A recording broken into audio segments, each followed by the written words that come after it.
Welcome to the WBC Arena. They've been talking the talk. It's now time to walk the walk. I'm Todd Grisham. And next to me for the broadcast, the one and only Johnny Nelson. It's going to be unbelievable. The fans, everybody around the world, the fighters. This is just one of those things. It's time for our tale of the tape. Amir King Khan, 5 foot 8 inches tall, 146 pounds with a 71-inch reach. And facing him here, Carl Froch, 6 foot 1 inches tall with a 75.2-inch reach. And it's the king, Amir King Khan. He's Bolton's finest. Watch for those hands tonight. They are as fast as they come. This bout is scheduled for 12 rounds. One of the hottest tickets around. We're expecting an all-action slugfest.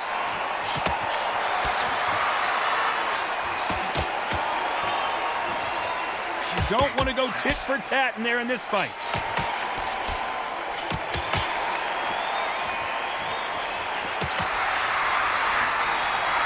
Good counter right hand again. Perfect punch.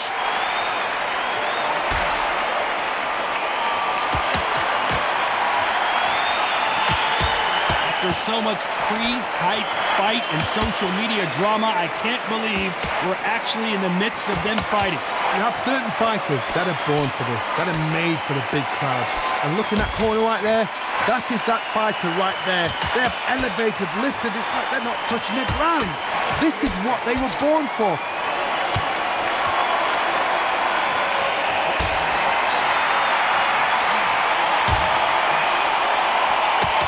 Exchanges from both men in this round. Can't score with the right hand.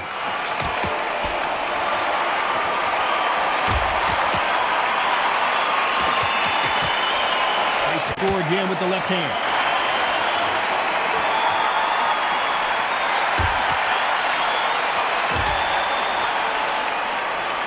A counter fighter relies a lot on their instincts and reaction time. You've got to get in there quick to punch your opponent before he gets his fist back to block.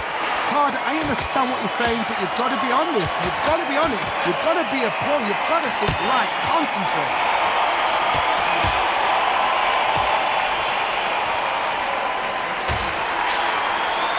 And he just missed with that left jab. Despite what the judges' scorecards read, there are no losers in this one.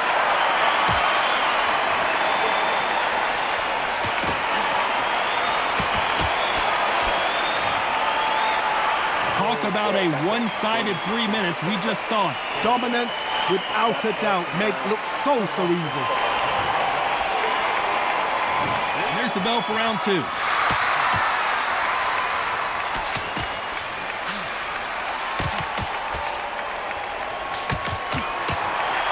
And he misses with the left uppercut.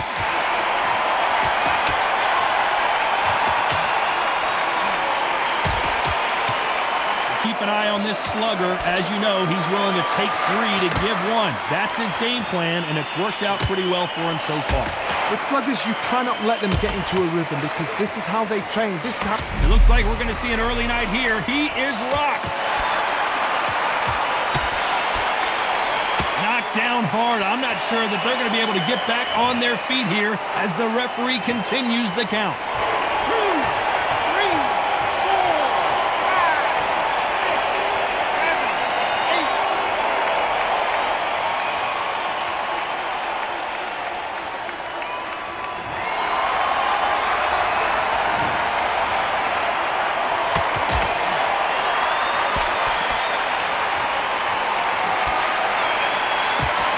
That left lands.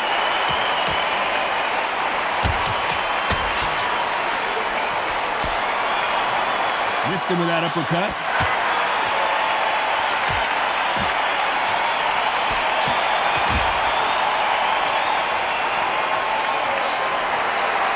Threw the hook, didn't land.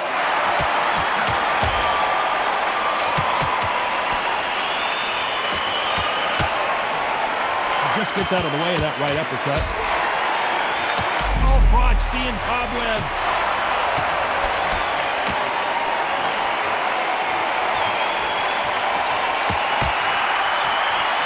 like he's going to survive the round here, but just barely.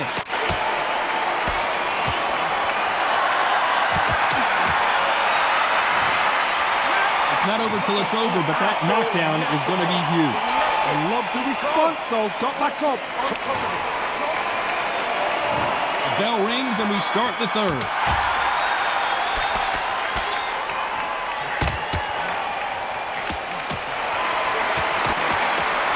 This fight is all about distance for this man, and you can see he's using that length advantage. Very smart, very sharp. This is a fit young man style that he's got to get inside that long reach. Not many fighters can do that.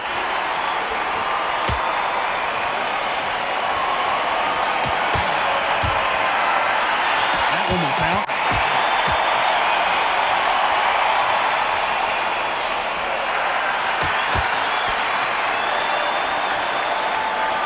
And he misses with that jab.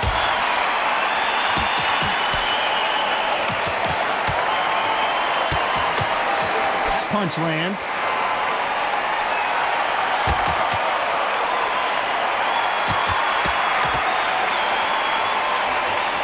Both of these fighters have the conditioning to go the distance, no problem. This is not the way he wanted this fight to start.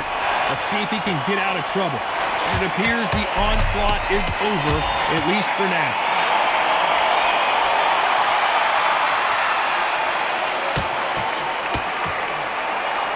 Punch scores.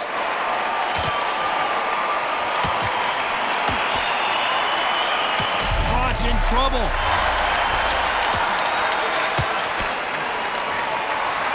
And finally, Carl Froch goes down. 1, 2, 3, 4,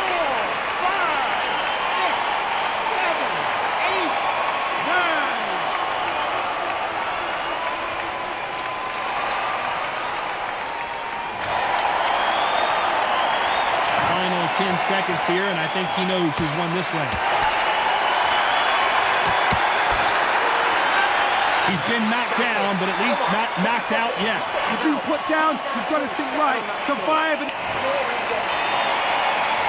On to the fourth we go.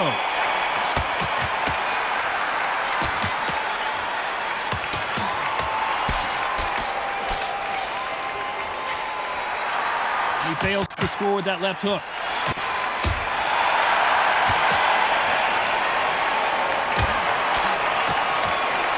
Power is obviously the great equalizer in boxing, but when you know your opponent is relying on that so heavily, how do you deal with it? Todd, we know one of these fighters can knock you out with a simple jab. They're that powerful.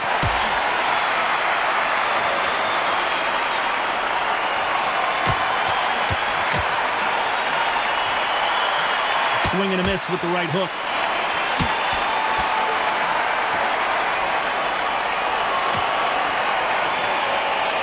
And miss with that jab.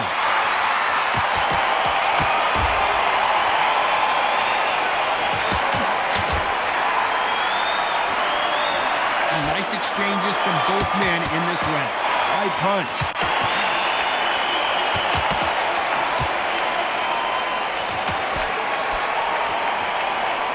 There's a big difference between being the aggressor and the effective aggressor.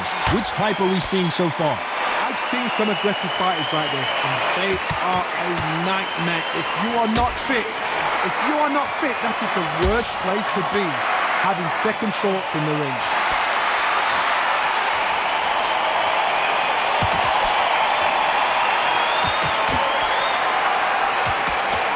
Good punch.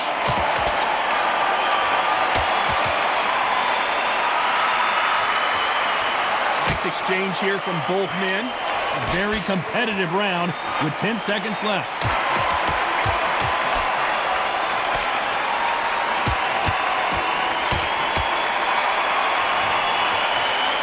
Well, there was no doubt about who won that round.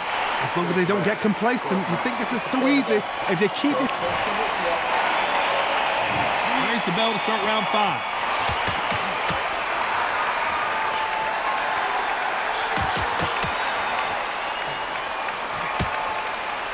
we talk about a fighter having power, don't just look at the head punches they throw.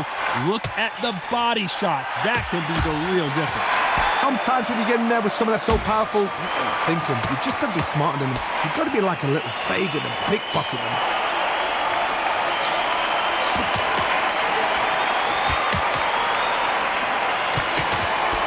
He misses with that jab.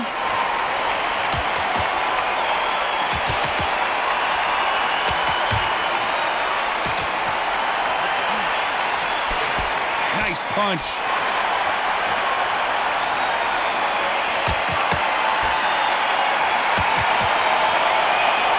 Talk about punches and bunches. That's the mantra for this fighter with that exceptional hand speed. Having so much speed, what happens to your opponent is you get cut to ribbons, and that's where the referee has to jump in and stop the fight. And you know this is going to happen, so you rush your work. You think, oh no, Froch got caught. And one of the all-time greats, Froch goes down.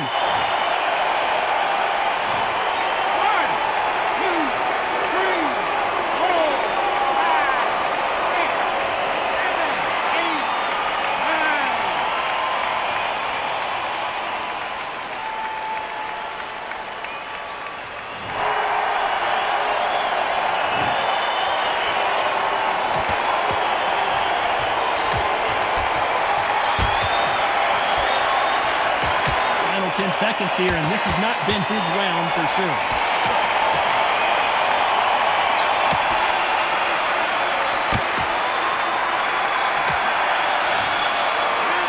That'll be a 10-8 round for sure with the knockdown.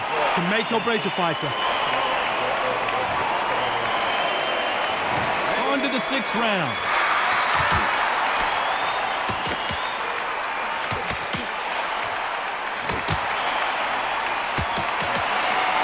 That's another scoring shot.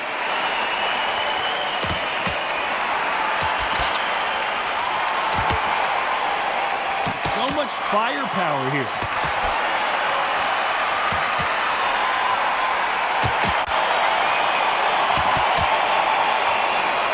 Froch in trouble. And the Cobra is down. 1, 2, 3, 4, 5, 6, 7, 8, 9, 10, you're out.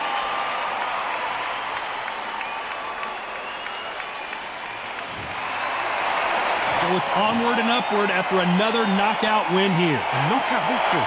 That is God. Did you see the shot? That's not a knockout. That's an assassination. What a shot.